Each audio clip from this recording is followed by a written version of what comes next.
Alors, revenons à notre question concernant la préparation d'une solution. Donc, si on a par exemple une solution S0, notée S0, de concentration C0 égale à 3,00 fois 10 à la puissance moins 2 grammes par litre. Question 1. Calcul du volume de solution S0 nécessaire pour préparer 30 ml d'une solution notée S1 de concentration C1 égale à 7,00 fois 10 à la puissance moins 3 grammes par litre. Donc pour répondre à cette question, il suffit juste de dire la phrase suivante. Donc, on commence par dire que puisqu'on a conservation de la masse, donc on va dire on a conservation de la masse. D'accord? Donc cela implique que la masse de la mer égale à la masse de la fille. D'accord? La masse de la mer, c'est tout simplement C0 multiplié par le volume V0. D'accord? Donc ça, c'est tout simplement C0 multiplié par V0. D'accord? Entre parenthèses, ça vient de la relation suivante. On a dit que si je veux déterminer la concentration massique en général, c'est M sur V. Donc cela implique que si je veux M, eh bien je fais passer le volume ici tout simplement. Puisque le volume était au dénominateur, si je le passe ici, eh bien il va venir en haut. Donc M égale à C fois V. Puisque ici M de la mer égale à M de la fille, donc ici M de la mer c'est C0 EV0 et M de la fille, la solution phi, c'est tout simplement sa concentration c'est C1, son volume on va le noter par V1. D'accord? Donc C1 V1. Ici l'inconnu c'est tout simplement V0. L'inconnu, ce qu'on ne connaît pas. Parce que on sait la valeur de C0, la voici. La valeur de C1, la voilà. La valeur de V1, c'est 30 ml. Parce qu'il est dit, calcul du volume de solution S0 nécessaire pour préparer 30 ml d'une solution notée S1. Donc ici V1. Donc, V0 égale C1 V1 sur C0. D'accord? Donc, il faut toujours écrire les expressions littérales. Ça, c'est une expression littérale avant de faire les applications numériques. Donc, après avoir écrit V0 égale, eh bien, j'écris application numérique, NUM, E accent, RI, culon E, V0 égale. Donc le C1, c'est 7,00 fois 10 à la puissance moins 3 grammes par litre. Donc 7,00 fois 10 à la puissance moins 3. D'accord. Multiplié par V1. Bon, V1 ici, c'est 30 millilitres. Mais n'oubliez pas de transformer le millilitre en litre. Donc je dois multiplier par 10 à la puissance moins 3. Je divise par C0 qui est égal à 3,00 fois 10 à la puissance moins 2. Donc je fais l'application numérique et je trouve que V0 égale A. Il faut faire attention aux applications numériques.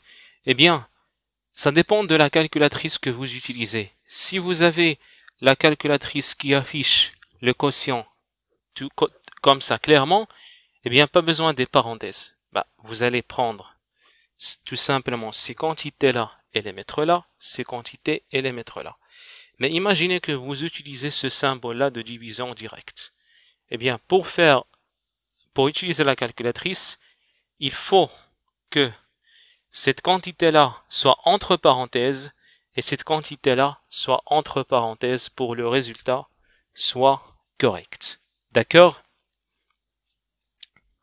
Donc ici, on va faire ce calcul.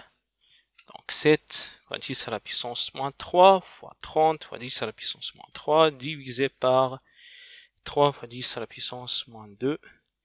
Et on trouve 7 fois 10 à la puissance moins 3. Mais n'oubliez pas que ici, c'est l'unité du volume, c'est le litre ici. D'accord? Si je veux le V0 en millilitres, ben je fais V0, c'est tout simplement. Donc, puisque le 10 à la puissance moins 3 lui-même, c'est milli, donc c'est tout simplement 7 millilitres. D'accord? Donc là, la question 2, si on vous demande de proposer le protocole pour réaliser cette solution. D'accord? Pour réaliser cette solution S1. Bien, c'est là où on s'est arrêté. Il faut savoir ce protocole. Donc, dans ce protocole, on va utiliser le volume qu'on a trouvé. Ce V0. D'accord? Donc, je vais effacer et à l'instant, on va voir la suite. Alors, après avoir donné le volume V0, donc on a fait ce calcul, la question 2, eh bien, il est demandé de proposer le protocole pour réaliser la solution S1. Donc, ce protocole-là, ben, il faut l'apprendre par cœur. Mais il y a une logique derrière cela, d'accord? Donc, la première étape, eh bien, vous prenez un peu de votre solution mère et vous la versez dans un bécher, d'accord? Dans un bécher. Donc, vous prenez un peu de votre solution. La solution mère, c'est la solution que vous achetez, d'accord? Vous versez un peu dans un bécher. Maintenant, vous prenez une pipette jaugée 7 ml. Ici, pourquoi on a exactement 7 ml? Eh bien, parce que le volume nécessaire pour préparer la solution, donc pour la question 1, pour préparer la solution S1, eh bien, le volume calculé, c'était V0 égale à 7 ml. Donc, on aura besoin d'une pipette jaugée 7 ml. D'accord? 7 ml. Si par exemple, on trouve 5 ml, eh bien, il faut dire rincer la pipette jaugée 5 ml avec la solution mère. D'accord? Maintenant, après avoir rincé cette pipette, on prélève avec cette pipette 7 ml de la solution S0. D'accord? Mais comment on prélève? Eh bien, on utilise notre pipette là. D'accord? Notre pipette. Et avec cette pipette, on va prélever le volume de 7 millilitres. D'accord? Donc, après avoir prélevé ce volume de 7 millilitres, eh bien, puisque là, dans la question précédente, on demande de préparer un volume de 30 millilitres de notre solution, eh bien, de ce fait, il faut préparer une fiole jaugée. Donc, une fiole jaugée, elle a cette forme-là. D'accord? Et là, marqué 30 millilitres. Là, c'est marqué 30 millilitres. Donc, on prépare notre fiole jaugée et on prend notre pipette et on verse le contenu ici. Donc là, on va obtenir 7 millilitres. D'accord? Maintenant, donc là, je n'ai que 7 millilitres à l'intérieur de cette fiole jaugée de 30 millilitres. Maintenant, l'étape suivante, il faut ajouter de l'eau distillée. De l'eau distillée jusqu'au tiers de la fiole jaugée. Donc, après, on ajoute de l'eau, ici de l'eau distillée, eau distillée, d'accord, jusqu'au tiers de la fiole jaugée. Après ça, il faut agiter le mélange. Il faut l'agiter. Après agitation, on complète la fiole jaugée avec de l'eau distillée jusqu'au trait de jauge. Jusqu'à ce trait-là, on complète avec de l'eau.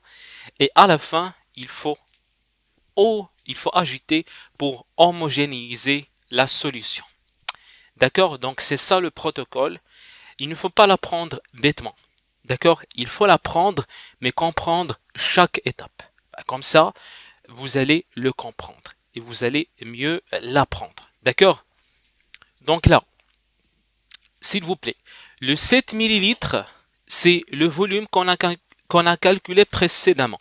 Parce que dans la question 1, il était demandé donc de déterminer le calcul du volume de solution S0 nécessaire pour préparer 30 ml d'une solution. On était S1 de concentration CA égale à 7 fois 10 à la puissance moins 3 grammes par litre. Donc là, c'est la préparation de 30 ml de solution. Donc le 7 ml, c'est V0 et le 30 ml parce que notre solution S1 possède un volume qui est égal à 30 ml. D'accord? Donc j'espère que c'est simple. Je répète, si vous trouvez pour V0 5 ml, il faut dire 5 ml ici et 5 ml. Si on vous demande de préparer que le volume de votre solution c'est 25 ml par exemple, ben il faut dire ici introduire le prélèvement dans une fiole jaugée de 25 ml. Si on vous dit que le volume de la solution S1 c'est 50 ml, il faut faire ici 50 ml. Si vous trouvez 2 ml pour le V0, il faut dire ici 2 ml et ici 2 ml.